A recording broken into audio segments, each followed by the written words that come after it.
കഴിഞ്ഞ എവിടെയും വന്നു 25 ലക്ഷം കൊടുത്ത്. ജനനില പണം എടുത്താണ് വേറെ 2 വക്കീലന്മാർ 25 ലക്ഷത്തിന് വന്നിങ്ങനെ. അപ്പൊ എത്ര കേരള സർക്കാരിന് നമ്മുടെ നികുതിപ്പണം എത്ര കോടിയാണ് ഈ കസ്മലക്കൂട്ടം എടുത്തോണ്ട് നശിപ്പിക്കുന്ന വക്കീൽ ഫീസായിട്ടും കേസായിട്ടും? ആർക്ക് നഷ്ടം വല്ലതും ഉണ്ടോ? നമ്മുടെ കാശില്ലേ ഇവിടെ?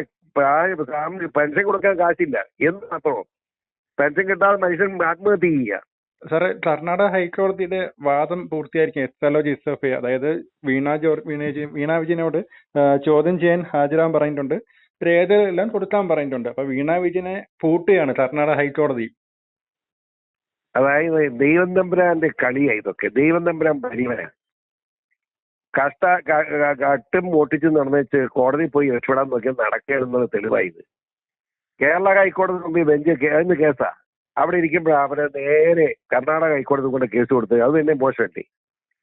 കർണാടക ഹൈക്കോടതി എന്ന് പറഞ്ഞാൽ ഈ ഇന്ത്യ മഹാരാജ്യത്ത് ഒരു ഹൈക്കോടതിയാ. അവർക്കറിയാൻ വിവരങ്ങൾ.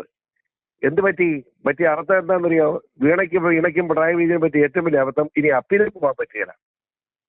കാരണം അപ്പീൽ വിധി പറഞ്ഞിരിക്കുന്നത് എന്താ? ചോദ്യം ചെയ്യലിന് കയറി റെക്കോർഡ് മുഴുവൻ കൊടുക്കണം. മനസ്സിലായില്ലേ? ചോദ്യത്തിനോട് സഹകരിക്കണം, ഒരു കളവും പറയാൻ പാടില്ല. അത് ജഡ്ജ്മെന്റ് വരുന്നിടം വരെ അറസ്റ്റും പാടില്ല. ജഡ്ജ്മെന്റ് വരുന്നിടം വരെ 3-4 ദിവസം കഴിയുമ്പോൾ ജഡ്ജ്മെന്റ് കൊടുത്താൽ അദ്ദേഹം അറസ്റ്റ് ചെയ്യാമെന്ന് അതിനർത്ഥം. അപ്പൊ ഗതി പറഞ്ഞ ഇതിന് അപ്പീൽ സുപ്രീം കോടതി പോകാനും പറ്റില്ല. കാരണം ഇപ്പൊ ഇത് ജഡ്ജ്മെന്റ് പെൻഡിങ് അല്ലേ. അതായത് ദൈവം തമ്പുരാൻ കൊടുക്കുന്ന ശിക്ഷ ഏതൊക്കെ? കേരളത്തിൽ ജനങ്ങളെ ഈ എക്സാലോജി ഈ കേസ് മാത്രം 40,000 കോടി രൂപ മലയാളികളുടെ കവർന്ന കേസാ.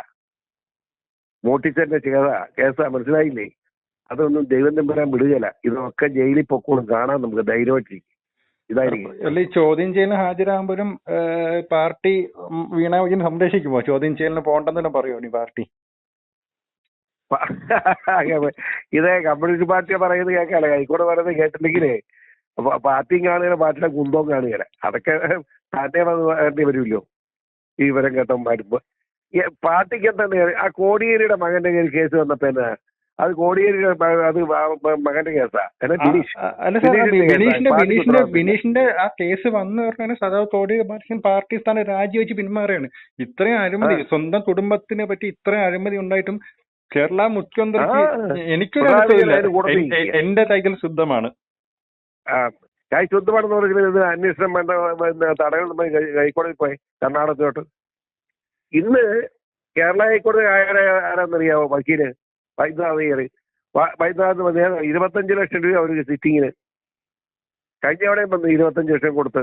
ജനനില പണം വേറെ 2 വക്കീലന്മാർ 25 ലക്ഷത്തിന് വന്നിങ്ങനെ. അപ്പൊ എത്ര കേരള സർക്കാരിന് നമ്മുടെ നികുതിപ്പണം എത്ര കോടിയാണ് ഈ കസ്മലക്കൂട്ടം എടുത്തോണ്ട് നശിപ്പിക്കുന്ന വക്കീൽ ഫീസായിട്ടും കേസായിട്ടും? ആർക്ക് നഷ്ടം വല്ലതും ഉണ്ടോ? നമ്മുടെ കാശില്ലേ?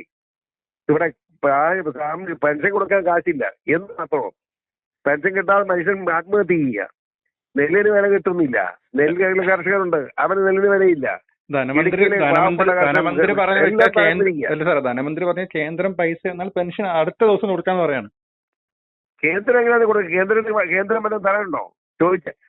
ഇയാള് മുഖ്യമന്ത്രി ഡൽഹി പോയി ഇരുന്നോ പറഞ്ഞ 51,000 കോടി രൂപ കിട്ടാനുണ്ടോ? 51,000 കോടി എന്ന് പറഞ്ഞുള്ളൂ. 4,27,000 കോടി രൂപ കടം കിടക്കുന്ന കേരളത്തിൽ 51,000 കോടി രൂപ എന്നെ കാണിക്കാൻ എനിക്ക് മനസ്സിലായില്ല. അത് തന്നെ കളവല്ലേ?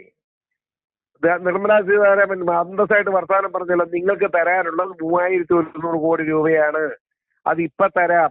ആ കൊടുത്തതിന്റെ ഞങ്ങൾ തന്നതിന്റെ കണക്കിങ് തന്നെ കണക്ക് തരാൻ ഞങ്ങൾക്ക് കാശ് തരാൻ നിയമമില്ല. ആ കണക്കിങ് താ. എങ്ങനെ കണക്ക് കൊടുക്കുന്നത്? ഞാനും ഭാര്യയും എന്റെ മകളും മകനും എല്ലാം കൂടെ അമേരിക്കയിൽ പോയതിന് ഇത്ര കോടി രൂപ. എന്റെ വീട്ടില് ആ പശുക്കൂട് പണിത് ഇത്ര ലക്ഷം. എന്റെ വീട്ടിലെ പശുക്കൂടിന് തൊഴുത്തുണ്ടായ പശുക്കൂട്ടില് ചാണകം ഇടുന്നിടത്ത് 5 ലക്ഷം. എന്റെ വീട്ടിലെ ലിഫ്റ്റ് ഉണ്ടാക്കിയതിന് 12 ലക്ഷം, 25 ലക്ഷം. ഇങ്ങനെ കണക്ക് കൊടുക്കാൻ പറ്റുമോ? അവിടെ ഇതുവരെ കണക്ക് കൊടുത്തിട്ടില്ല. കണക്ക് കൊടുത്ത് അന്നേ 3,900 കോടി കൊടുക്കാമെന്നാണ് നിർമ്മലാ സീതാരാമൻ പറയുന്നത്. അവരെ തീരെ വിവരമില്ലാത്ത സ്ത്രീയാണ് അവര്. കേരളം കണ്ട ഏറ്റവും പ്രഗത്ഭ ധനകാര്യമന്ത്രിയാ. ഞാൻ ഇന്ത്യ കണ്ട അറിയാമോ? പിണറായി വർത്തമാനം പറയുന്നു. ഒരു കാര്യം ശ്രദ്ധയപ്പെടുന്നത്, ഇപ്പൊ പുറത്തുവരുന്ന വാർത്ത പറഞ്ഞാൽ കർണാടക ഹൈക്കോടതി പറഞ്ഞ SFI എന്ത് രേഖ ചോദിച്ചാലും അത് മറച്ചു വെക്കാതെ ഹാജരാക്കണം എന്നാണ് കർണാടക ഹൈക്കോടതി വീണ്ടും പറയാണ്. അതെ, ഞാൻ അറിഞ്ഞേ. അപ്പൊ പിന്നെ അവിടെ പണി തീർന്നില്ലേ? ജയിലിലേക്ക് പോകാനുള്ള മാർഗമുള്ളൂ. അതായത് കേരള ഹൈക്കോടതിനും രക്ഷയില്ല, കർണാടക ഹൈക്കോടതിയും രക്ഷയില്ല. അപ്പൊ ഇനി AK സെന്ററിൽ നിന്ന് രക്ഷ കിട്ടും. അത് അവിടെ ആ AK സെന്ററും പ്രധാനമന്ത്രി ഓഫീസറും തുല്യാന്ന് അടിച്ചുകളെ നീങ്ങുമ്പോ ഈ പാവപ്പെട്ട വിവരമില്ലാത്ത കുട്ടിതാക്കന്മാരെ പറഞ്ഞ് മനസ്സിലാക്കുന്നു. ഈ മോദിജിയും പിണറായി എല്ലാം തുല്യമല്ല എന്നൊക്കെയാ ചോദിക്കുന്നത്. മോദി എവിടെ കിടക്കുന്നു, പിണറായി എവിടെ കിടക്കുന്നു?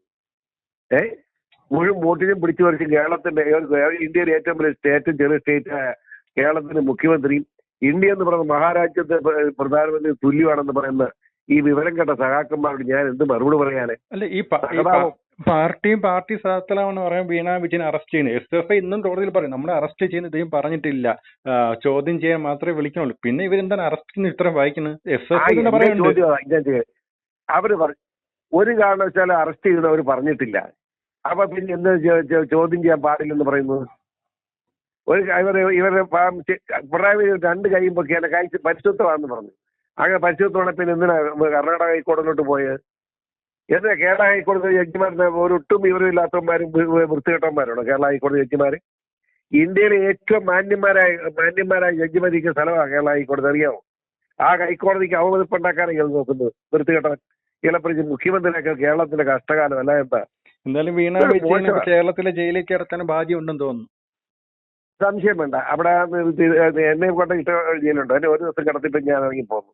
അവിടെ തിരുവനന്തപുരത്തെ അവിടെ സുഖാന്നി അല്ല പിണറായി വിജയനല്ലേ ഒരു പായൊക്കെ കൊടുക്കാൻ കിടന്നോട്ടെ. ഒരുപാട് നന്ദി ശ്രീ PC ജോർജ്, ഒരുപാട് നന്ദി.